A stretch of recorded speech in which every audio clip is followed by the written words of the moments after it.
jadi praktikum kali ini adalah tentang pemodelan proses ya.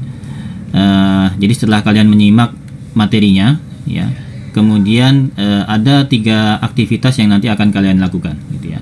Yang pertama adalah menyiapkan aplikasi yang akan digunakan untuk membuat DFD gitu ya.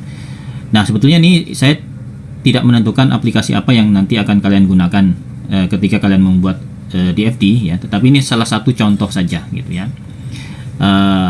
Ada aplikasi yang khusus memang untuk dibuat untuk digunakan membuat diagram-diagram gitu ya. Tetapi ya sebagian besar itu aplikasinya berbayar gitu.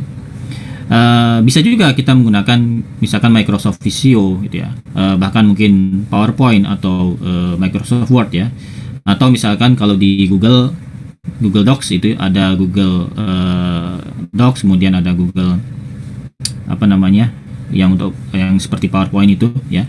Nah, itu bisa juga ya kita menggambar diagram-diagram seperti ini gitu ya. Nah, tapi di sini saya memilih salah satu saja ya yang ya tidak berbayar, gratis, kemudian tidak perlu registrasi juga untuk menggunakan, dan cukup banyak juga yang menggunakan ini ya untuk membuat diagram-diagram, gambar atau apa namanya bahan-bahan ya untuk membuat suatu project gitu. Kemudian yang kedua adalah tugas untuk membuat diagram konteks ya, diagram konteks atau dengan istilah lain adalah DFD level 0 gitu. Nah, itu juga sudah dijelaskan dalam paparan gitu ya. Nah, ini nanti ada satu kasus ya, contoh kasus, kemudian kalian akan diminta untuk membuat diagram konteksnya gitu. Nanti ada petunjuknya di situ, step by step ya, sampai dengan kita membuat diagram konteks ya, itu seperti apa. Kemudian yang ketiga adalah mencoba untuk memeriksa kesalahan yang ada pada DFD level 1 ya, pada suatu contoh kasus gitu. Nah, ini juga sama ya, tapi yang nomor 3 dengan nomor 2 nanti contoh kasusnya berbeda gitu, ya. Nah, nanti ada contoh kasus, kemudian ada diagram DFD level 0 level 1 yang sudah dibuat. Nah, tugas kalian nanti adalah menemukan kesalahan yang ada di dalam diagram DFD level 1 itu ya. Kemudian setelah itu kalian akan diminta untuk memperbaiki ya, memperbaiki dan membuat DFD level 1 yang lebih merepresentasikan dari contoh kasusnya gitu. Nah, ini di bawah ya detailnya ada ya, untuk yang aktivitas pertama yang untuk menyiapkan aplikasi draw.io-nya ada di situ. Kemudian nanti di aktivitas kedua ya, ini yang tadi ya, membuat diagram konteks ya atau DFD level 0. Di sini adalah contoh kasusnya. Kemudian di bawah adalah tahapan yang kalian bisa lakukan ya, untuk menyiapkan ya diagram konteks ya atau DFD level 0 tadi. Kemudian ini aktivitas yang ketiga ya, memeriksa kesalahan pada DFD level 1. Ini adalah contoh kasusnya. Kemudian di bawahnya di sini ada DFD level 1 yang sudah dibuat ya, dan di bawahnya ada instruksi ya, bagi untuk mencari kesalahan, kemudian diminta untuk memperbaiki DFD tersebut gitu ya. Nah, nanti tugasnya seperti tadi saya sampaikan di awal gitu ya, tugasnya nanti ya, pelaporannya maksudnya nanti gitu ya, nanti ada Google ada assignment di Google Classroom yang nanti bisa diikuti untuk mengumpulkan laporannya gitu ya. Jadi laporannya bukan dikumpulkan pada pertemuan ini, tapi nanti setelah ini gitu. Jadi pada pertemuan ini kalian hanya menyiapkan bahan-bahan saja untuk membuat laporannya gitu. Sebentar saya share ya bahannya ya. Nanti saya share juga di Google Classroom ya.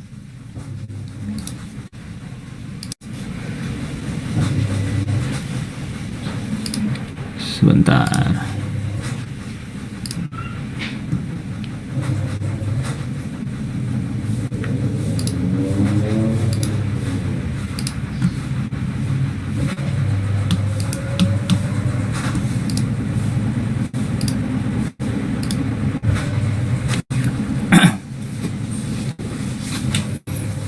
Oke, modul praktikumnya sudah saya share di kolom chat ya. Silahkan diunduh ya, sambil saya menyiapkan ruangan breakoutnya ya.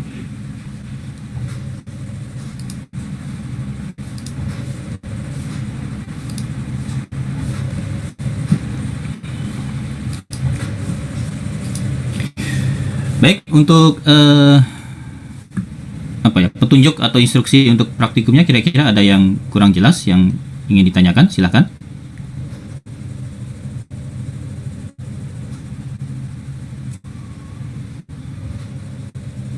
Untuk detailnya nanti bisa sambil dibaca di ruangan breakout masing-masing nanti bersama kelompoknya masing-masing. Oke, kalau tidak ada pertanyaan ya, silahkan setelah ini saya sudah buka ruangan breakoutnya. Silahkan kalian masuk ke ruangan masing-masing sesuai kelompoknya. Kemudian nanti 5 menit sebelum selesai, jadi jam 9.55 ya, nanti kembali lagi ke ruangan utama. Siapa saja yang kita anggap sebagai external agent, gitu ya. Jadi kalau dia sudah dianggap sebagai external agent, berarti dia bukan bagian dari sistem. Dia di luar dari sistem yang berinteraksi dengan sistem. Gitu.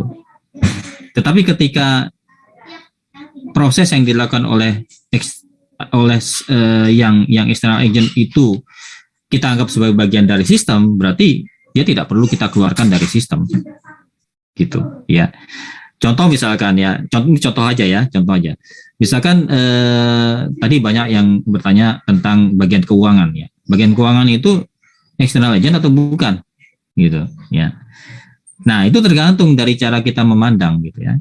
Apakah itu kita kita jadikan sebagai external agent atau kita anggap sebagai bagian dari sistem. Artinya proses ya pengelolaan keuangan itu apakah bagian dari sistem atau di luar dari sistem, gitu ya.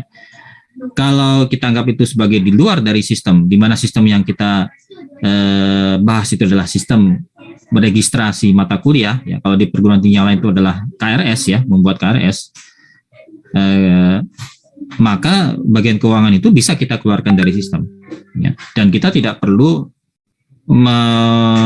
melihat atau menganalisis apa proses pembayaran itu. Misalkan proses pembayarannya seperti apa, metode pembayarannya seperti apa, itu tidak perlu kita lihat. Yang penting dari sistem pengelolaan jadwal itu dia hanya ingin memeriksa apakah siswa atau mahasiswa itu sudah membayar atau belum, gitu. Jadi hanya ada aliran semacam konfirmasi saja dari sistem kepada bagian keuangan itu. Gitu.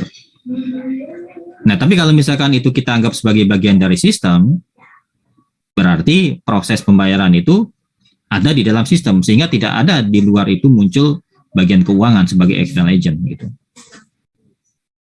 Gitu. Itu ada di dalam sistemnya itu. Ya. Nah, ini mana yang dipilih itu nggak ada yang salah, ya. Tergantung dari cakupan sistem yang mau kita kembangkan, cakupannya itu apa, gitu.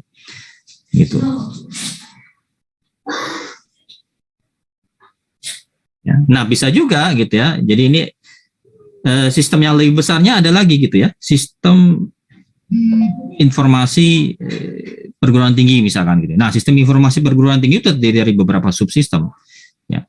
Ada subsistem pengelolaan mata kuliah, ada subsistem untuk pengelolaan uang kuliah, kan gitu ya. Ada subsistem tentang misalkan alumni, misalkan gitu. Ya, nah, gitu ya. Jadi tergantung dari fokus kita kemana, gitu. Ya, nggak ada yang salah ya. Yang penting kita bisa menjelaskan, ya, mengargumentasikan, gitu ya. Oke, mungkin ya untuk hari ini saya rasa cukup ya. Nanti dilanjutkan untuk yang nomor 3 untuk melihat apa kira-kira kesalahan yang ada dalam diagram yang sudah dibuat. Kemudian setelah mengidentifikasi kesalahannya, coba ya dibenarkan, ya, dibuat gambar yang menurut kalian ya lebih merepresentasikan dari proses bisnis yang ada di dalam penjelasannya, gitu ya. Baik, mungkin cukup ya untuk hari ini. Nanti untuk assignment-nya saya akan publish ya di Google Classroom ya. Mungkin 2 atau 3 hari mendatang sebagai batas waktu untuk pengumpulannya, gitu ya. Baik, demikian saya cukupkan. Wabillahi taufiq wal hidayah. Assalamualaikum warahmatullahi wabarakatuh. Waalaikumsalam warahmatullahi wabarakatuh.